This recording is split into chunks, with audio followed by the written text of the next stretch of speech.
Good morning. That feeling when you just get cold. It's like,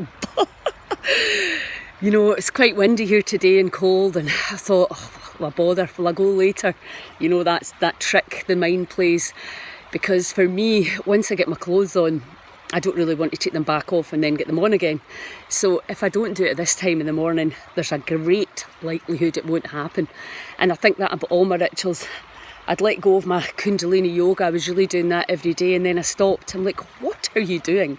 This is really helping your back, helping your neck, because all these joints that get rusty need to be kept moving, otherwise they'll get stiff, particularly when you get to my age.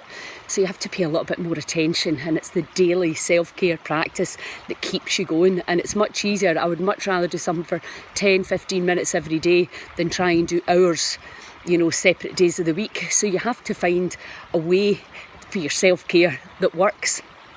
So today we're going to be talking about thinking about the worst case scenario, and how our beliefs can keep us thinking about the wrong things, basically.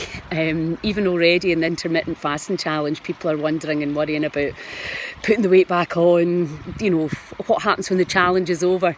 And that's the reality of what we all do. The big thing is that we have to have these practices in our life every day, or at least the 80-20 rule, in order to stay the way you are right now.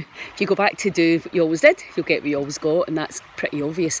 People used to come into our gym and ask us, how long do you have to do it for? And I would say, well, how long do you need to brush your teeth for? We are a living organism.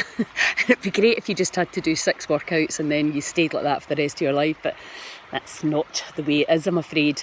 It is a process of upkeep and adjusting, and again, I keep saying it, get your tribe, the people that really encourage you to eat healthily and to go for a walk and to shift your focus, because that's the big thing that we're having to do right now. And I know that I'm finding challenging is shifting my focus to how I would love it to be instead of what I perceive to see happening outside, and that's, I've been teaching this for 2 decades. Ignore the external environment and work on the inside, and what works best for you, what makes you feel good is thinking about nice things. And right now that might be a holiday in the sun, whatever it is for you.